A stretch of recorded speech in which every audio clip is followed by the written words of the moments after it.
देवताओं के युग में जब समुद्र अपने राज किसी को नहीं सौंपता था, तब एक इंसान उठा जिसने अपनी जिद के दम पर समंदर को चुनौती दी। कहा जाता है समुद्र में एक ऐसा महल था जहां पहुंचने वाला हर इंसान या तो राजा बनता है या फिर हमेशा के लिए कहानी बन जाता है। और इसकी शुरुआत हुई अंग देश के एक राजकुमार से। एक रात राजकुमार ने सपने में एक अत्यंत सुंदर जलपरी को देखा। उसकी सुंदरता पर वह पूरी तरह मोहित हो गया। सुबह जब उसकी आंख खुली तो जलपरी का सौंदर्य उसके दिलो दिमाग पर छाया हुआ था। वह अपनी तलवार लेकर घोड़े पर सवार हुआ और जलपरी से मिलने चल दिया। कई दिनों की कठिन यात्रा के बाद राजकुमार समुद्र के किनारे जा पहुंचा। वहां पहुंचकर उसने समुद्र देव से हाथ जोड़कर कहा, हे समुद्र देव, मैं आपकी शरण में आया हूं। आप मेरी सहायता कीजिए। मैं इस समुद्र के बीच रहने वाली राजकुमारी से विवाह करना चाहता हूं। राजकुमार की बात सुनकर समुद्र देव जल से प्रकट हुए और बोले, मैं तुम्हारी हिम्मत देखकर बहुत प्रसन्न हूँ। मैं तुम्हें एक नाव देता हूँ। तुम इसमें बैठकर जलपरी तक आसानी से पहुँच जाओगे। यह नाव तुम्हें सीधे जलपरी के महल तक पहुँचा देगी। रास्ते में तुम्हें बड़े बड़े सर्प, मगरमच्छ, जहरीले जीव जंतु, राक्षस तथा खतरनाक दरियाई घोड़े मिलेंगे। तुम सबको मारते काटते हुए आगे बढ़ते जाना। समुद्र के बीच पहुँचते ही तुम्हें पानी पर तैरता हुआ एक सुंदर महल दिखाई देगा। महल के बाहर दो विशाल राक्षस पहरा देते मिलेंगे। तुम उनसे छिपकर महल के पिछले रास्ते से अंदर प्रवेश करना। महल के भीतर जलपरी एक पलंग पर सोती हुई मिलेगी। उसके पास पहुंचकर जैसे ही तुम जलपरी को छुओगे, वह उठकर बैठ जाएगी और तुमसे एक सवाल पूछेगी। अगर तुम जलपरी के सवाल का सही जवाब दे दोगे तो वह तुमसे विवाह करने को तैयार हो जाएगी। लेकिन यदि तुम उसका सवाल हल नहीं कर सके तो जलपरी तुम्हें तोता बनाकर अपने महल में हमेशा के लिए कैद कर लेगी। राजकुमार भयानक समुद्री दानवों से लड़ता हुआ आगे बढ़ा और अंततः महल में प्रवेश किया। वहां उसने देखा कि जलपरी सो रही है। जैसे ही राजकुमार ने उसे छुआ, जलपरी की नींद खुल गई। उसने कहा, मुसाफिर, आपका स्वागत है। बताओ किस उद्देश्य से आए हो? राजकुमार ने कहा, मैं आपसे विवाह करना चाहता हूँ। ये सुनकर जलपरी बोली, इसके लिए तुम्हें पहले मेरे लिए एक वस्तु लानी होगी। समुद्र के पश्चिम में आधे वर्ष की दूरी पर गंधर्वों का देश है। वहाँ की राजकुमारी 16 वर्ष की एक अत्यंत सुंदर कन्या है जो एक बेताल से प्रेम करती है। उस बेताल के पास एक मणि है। यदि तुम वह मणि मेरे लिए ले आओ तो समझो मैं तुम्हारी हो गई। राजकुमार ने जलपरी से वादा किया और भयानक समुद्री जीवों से भरे रास्तों को पार करता हुआ किसी तरह समुद्र से बाहर निकला। लंबी यात्रा के बाद वह थक गया और एक पेड़ के नीचे बैठकर विश्राम करने लगा। तभी उसने देखा कि वहाँ एक बूढ़ा आदमी बैठा है जिसके पास एक कुतिया है। वह उससे ऐसे प्रेम कर रहा था मानो वह उसके लिए बहुत ही विशेष हो। राजकुमार ने उससे कहा, बाबा, लगता है आपका इस कुतिया से बहुत गहरा नाता है। इतना सुनते ही बूढ़ा रोने लगा। राजकुमार चकित रह गया कि उसने ऐसा क्या कह दिया जिससे वह रो पड़ा। कुछ देर बाद बूढ़ा बोला, बेटा, ये कुतिया कोई जानवर नहीं बल्कि मेरी पत्नी है और इसके इस रूप में आने का कारण भी मैं ही हूँ। उसने कहा, मैं अंग देश के एक धनी परिवार में जन्मा था। एक दिन मैं सरोवर के किनारे जा रहा था, तभी मैंने एक स्त्री को देखा। उसकी सुंदरता और उसके यौवन ने मुझे ऐसा बांध लिया कि मेरा खाना पीना छूट गया और मैं बीमार पड़ गया। मेरे पिता एक धनी व्यापारी थे और दूर दूर तक उनकी पहचान थी। जब उन्होंने कारण पूछा तो मैंने उन्हें उस स्त्री के बारे में बता दिया। पता चला कि वह स्त्री उनके एक दूर के मित्र की बेटी थी। इस तरह मित्रता रिश्तेदारी में बदल गई और वह स्त्री मेरी पत्नी बन गई। शादी के दूसरे ही दिन जब हम भोजन करने बैठे तो मैं अपनी रीति के अनुसार भरपेट खाने लगा, लेकिन मेरी पत्नी एक छोटी सी कान खोदने की सलाई से चावल के एक एक दाने उठाकर खाने लगी। ये देखकर मैं हैरान रह गया। उसने केवल 4-5 दाने खाए और उसका पेट भर गया, लेकिन मैंने कुछ नहीं पूछा, ये सोचकर कि शायद उसके यहाँ की यही रीति होगी। लेकिन दिन बीतते गए, वह बहुत कम खाती, फिर भी उसका शरीर पुष्ट रहता और चेहरा खिला हुआ रहता। एक दिन मैंने सुना कि मेरी 2 नौकरानियां आपस में बात कर रही थीं। मेरा मालिक कितना भोला है, जब वह सो जाता है तो उसकी पत्नी न जाने कहां चली जाती है और सुबह होते ही वापस आ जाती है। मैंने यह सुना और उसी रात सोने का नाटक किया। जब आधी रात हुई तो मेरी पत्नी उठी। मैं चुपचाप उसके पीछे चल दिया। मैंने देखा कि वह एक श्मशान में जा रही है। वहाँ पहुंचकर उसने कहा, मेरे प्रिय, आप कहाँ हो? देखो मैं आ गई। तभी एक विशालकाय नरभक्षी वहाँ आया। फिर दोनों बैठकर प्रेम पूर्वक बातें करने लगे। इसके बाद उन्होंने पास ही बनी एक ताजा कब्र से एक लाश निकाली और उसे नोच नोच कर खाने लगे। मैं अपनी पत्नी का यह रूप देखकर भयभीत हो गया और चुपचाप वहाँ से वापस आकर सो गया। कुछ ही देर बाद वह भी आई और मेरे पास सो गई। मुझे ऐसी मुर्दाखोर स्त्री के साथ सोना अच्छा नहीं लग रहा था और पूरी रात मैं इसी सोच में जागता रहा। अगले दिन हम फिर से साथ खाने बैठे। वह चावल के एक एक दाने को खाने लगी। मैंने उससे पूछा, तुम कुछ खाती क्यों नहीं? मैं देख रहा हूँ कि चावल के कुछ दाने खाकर ही तुम्हारा पेट भर जाता है, जबकि यहाँ खाने के लिए इतने सारे व्यंजन हैं। लेकिन शायद जो स्वाद मनुष्य के मांस में है वह इस भोजन में कहाँ है? इतना सुनते ही उसका चेहरा क्रोध से लाल हो गया। वह गरजते हुए बोली, अब भागे, तूने अपनी मौत बुला ली है। अब देख, तू इस काबिल नहीं रहेगा कि कुछ बोल भी पाए। आए। इतना कहकर उसने एक मंत्र पढ़ा और कहा,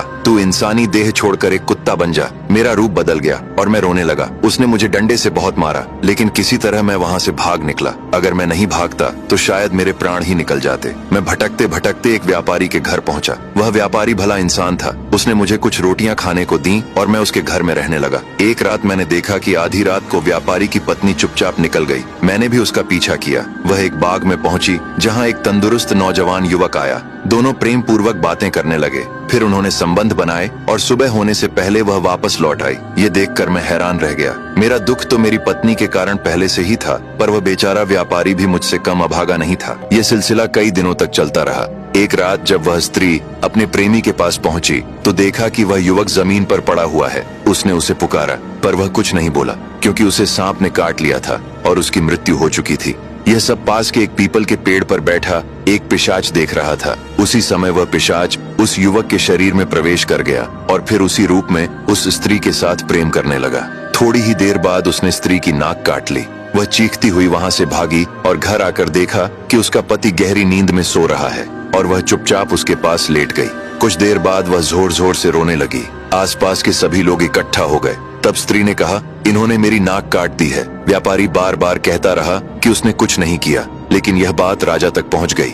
राजा को इतना क्रोध आया कि उसने उस निर्दोष व्यापारी को मौत की सजा सुना दी और इस तरह एक निर्दोष व्यक्ति की मौत हो गई। मैं ये सब भीड़ में खड़ा देखकर सोच रहा था कि स्त्रियां कैसी कैसी हो सकती हैं। इन घटनाओं से टूटकर मैं वह घर छोड़कर जादू से ग्रस्त कुत्ते के रूप में भटकते भटकते एक वैद्य के घर के सामने जा पहुंचा। वह वैद्य अपने छोटे से दवाखाने में जड़ी बूटियों और औषधियों का काम करता था। मुझे देखकर उसे दया आ गई तो उसने मुझे वहीं रहने दिया। मैं उसकी दुकान की रखवाली करने लगा। वह मुझे खाने को देता और कभी कभी अपने घर भी ले जाता। एक दिन वैद्य ने अपनी बेटी को बुलाया। तब उसकी बेटी ने संकोच से कहा, पिताजी, मैं किसी पराये इंसान के सामने कैसे आऊं? वैद्य चौंक गया और बोला, यहाँ पराया कौन है? मैं हूँ और ये कुत्ता। तब बेटी मुस्कुराकर बोली, पिताजी, ये कोई साधारण कुत्ता नहीं है, ये जादू से बदला हुआ इंसान है। यह सुनते ही वैद्य हैरान रह गया। उसकी बेटी ने अभिमंत्रित जल तैयार किया और मुझ पर मंत्र पढ़कर छिड़क दिया। देखते ही देखते मैं फिर से इंसान बन गया। तब मैंने उस सुंदरी को अपनी पूरी कहानी सुना दी। वह बोली, मुझे तुम्हारी पत्नी के बारे में सब पता है। हमने एक ही जादूगरनी से विद्या सीखी थी, लेकिन उसने इंसानों की मर्यादा तोड़ दी। वह एक राक्षस के प्रेम में पड़ गई थी, इसलिए हमने उससे नाता तोड़ लिया। लेकिन अब चिंता मत करो, मैं तुम्हारी मदद करूंगी। उसने मुझे एक छोटी सी बोतल में अभिमंत्रित जल दिया और कहा, इसे अपनी पत्नी पर छिड़कना और जो भी रूप देना चाहो उसका नाम ले लेना। मैं वह जल लेकर अपने घर पहुंचा। मेरी पत्नी को मेरे लौटने का जरा भी अंदाजा नहीं था। मुझे जीवित सामने खड़ा देखकर वह डर गई। उसके भागने से पहले ही मैंने उस पर जल छिड़कते हुए कहा, कुत्तियां बन जा, और पल भर में वह कुत्तियां बन गई। उस दिन से मैं इसे अपने साथ लिए घूमता हूँ। ये पूरी कहानी मैंने तुम्हें सुनाई ताकि तुम समझ सको कि इस संसार में न्याय और अन्याय का चक्र कैसे घूमता है। बूढ़ा राजकुमार से बात कर ही रहा था, तभी एक पिशाचिनी हाथ में बड़ी तलवार लिए उनकी ओर आई और गरज कर राजकुमार से बोली, बताओ, तुमने मेरे बच्चे को क्यों मारा? राजकुमार यह सुनकर हक्का बक्का रह गया। उसने कांपती आवाज में कहा, मैंने किसी का वध नहीं किया। तब पिशाचिनी क्रोध से दहाड़ उठी और बोली, जब तुम उस बूढ़े की कहानी सुन रहे थे तब तुमने खजूर खाया और उसकी गुठलियां इधर उधर फेंक दी। उन्हीं में से एक गुठली मेरे बच्चे की आंख में लगी, जिससे उसकी एक आंख फूट गई। अब या तो तुम मेरे बच्चे की आंख ठीक करो या अपनी जान देने के लिए तैयार हो जाओ। भय से कांपते हुए राजकुमार ने कहा, यह सब मुझसे अनजाने में हुआ है, क्या इसका कोई और उपाय नहीं? तब पिशाचिनी ने कहा, इसका एक उपाय है, एक जादुई जड़ी बूटी निशारसा।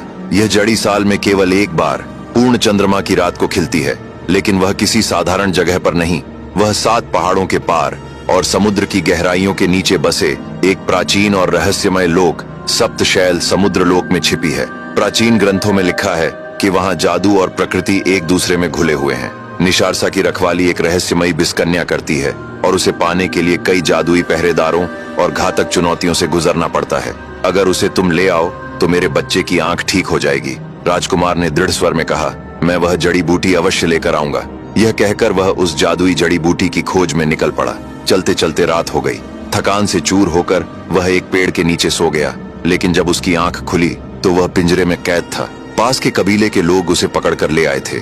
उस कबीले का एक भयावह रिवाज था, साल में एक बार अमावस्या की काली रात को काली पहाड़ी पर इंसानी बलि देना। जब अमावस्या की रात आई तो कबीले का सरदार राजकुमार को पिंजरे में बंद कर काली पहाड़ी की ओर निकल पड़ा, लेकिन रास्ते में एक राक्षसी बाघ ने हमला कर दिया। कुछ ही पलों में उसने कबीले के सभी लोगों को मार डाला, पर राजकुमार पिंजरे में बंद होने के कारण बच गया। वह खतरनाक जंगल में अकेला कैद था। दूसरी रात राजकुमार ने एक विचित्र योद्धा को आते हुए देखा। उसने उसे पुकारा। वह योद्धा आधा भेड़िया और आधा मनुष्य के रूप में था। वह राजकुमार के पास आया। राजकुमार ने उसे अपनी सारी व्यथा सुनाई। योद्धा ने उसे पिंजरे से बाहर निकाला और कहा, भाई, तुम्हारी कथा तो बड़ी विचित्र है। मैं पास के राज्य की उत्तर दिशा का रक्षक हूँ। मैं तुम्हारी सहायता करूंगा। यदि तुम पैदल समुद्र लोक जाओगे तो 60 वर्ष लग जाएंगे। इस तरह तुम्हारी पूरी जिंदगी ही बीत जाएगी। लेकिन एक उपाय है, तुम मेरे राज्य चलो। हमारे राज्य में साल में एक बार एक प्रतियोगिता होती है। इस प्रतियोगिता में दूर दूर से सरदार, राजा, वीर योद्धा, राजकुमार और महारानियां एकत्र होती हैं। समुद्र लोक के पास की रानी रूपलेखा भी आती है, जो अपनी सुंदरता के लिए विख्यात है। यदि तुम्हारी किस्मत अच्छी रही और महारानी तुम्हें अपने साथ ले जाना चाहे तो तुम कुछ ही महीनों में वहां पहुंच जाओगे। राजकुमार उसके साथ एक विशाल भेड़िए पर सवार होकर चल दिया। कुछ दिनों बाद वह समय आ गया जब प्रतियोगिता होने वाली थी। कई देशों के योद्धा, राजकुमार, राजकुमारियां, रानियां और सरदार आने लगे। चारों दिशाओं से लोग इस प्रतियोगिता में पहुंचे, जिनमें रानी रूपलेखा भी आईं। उनकी सुंदरता के आगे तो अप्सराएं भी फीकी पड़ जाती थीं। सभी ने अत्यंत आदर के साथ उनका स्वागत किया।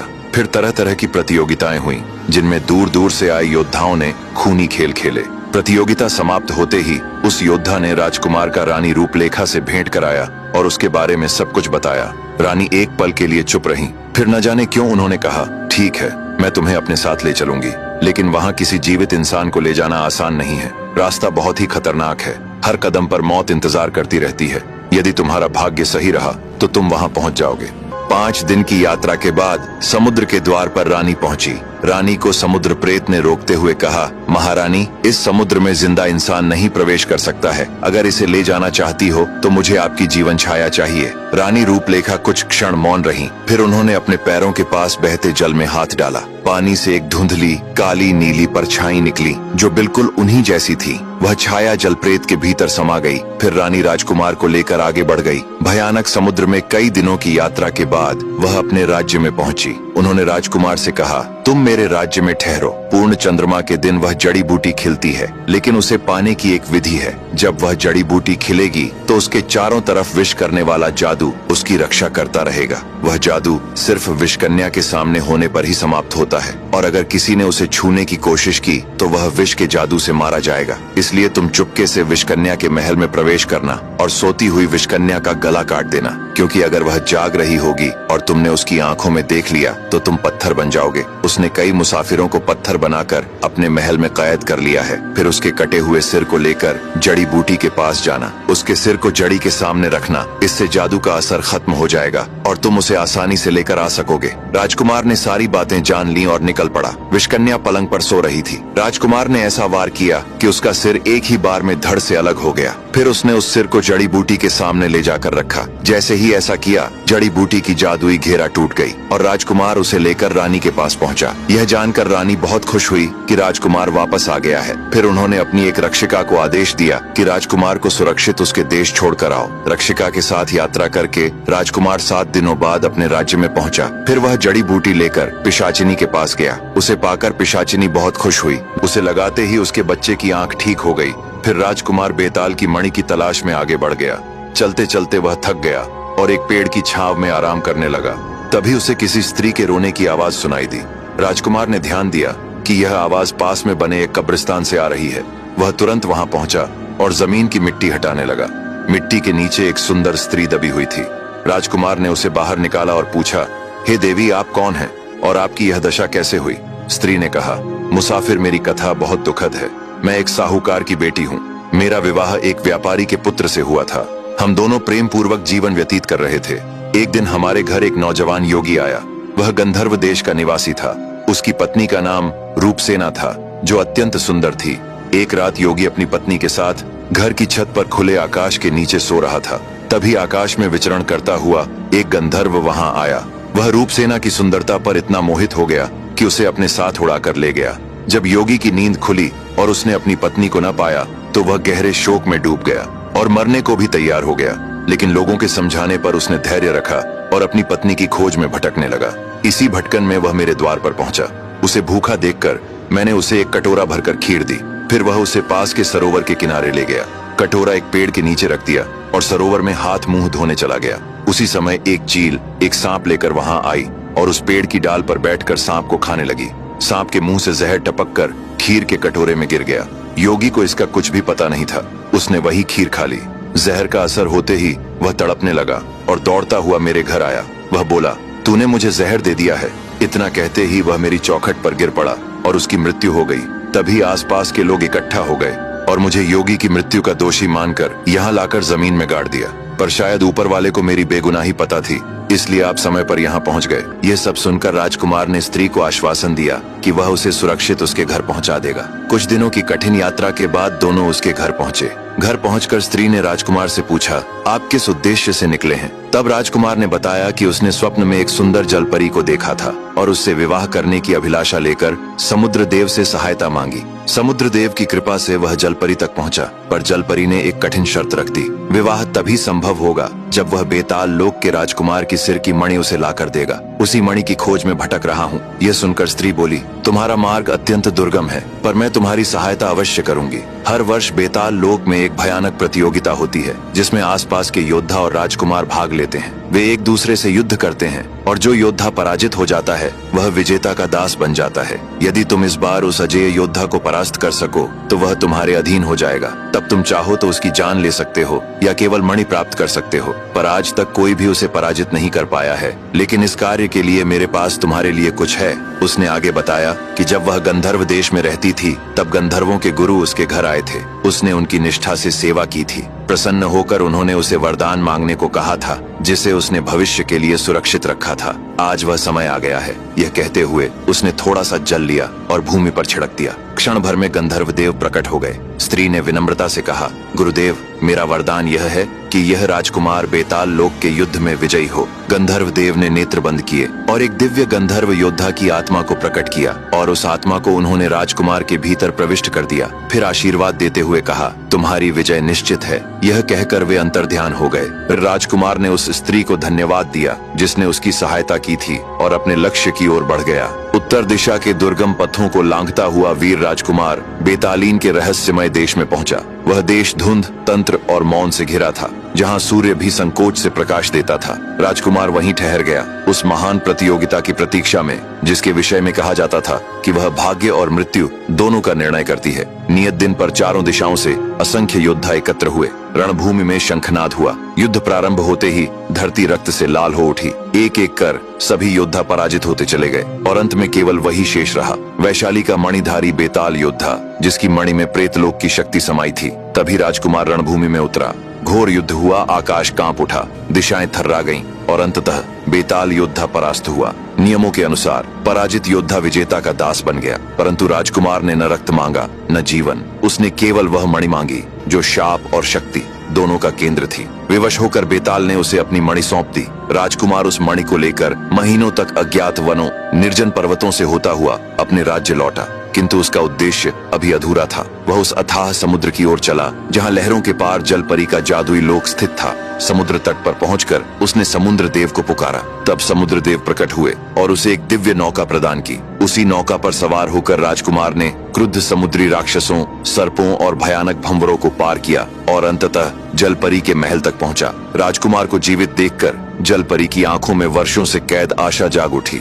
जैसे ही उसने वह मणि धारण की, समुद्री लोक का प्राचीन जादू टूट गया। जलपरी प्रकाश में विलीन हुई और एक अनुपम सौम्य कन्या के रूप में प्रकट हुई। राजकुमार उसे अपने महल ले आया। वहां दोनों का विधि पूर्वक विवाह हुआ और उन्होंने धर्म, प्रेम और शांति से परिपूर्ण जीवन व्यतीत किया। और इस प्रकार रहस्य, शाप और साधना से बुनी इस कहानी का अंत हुआ।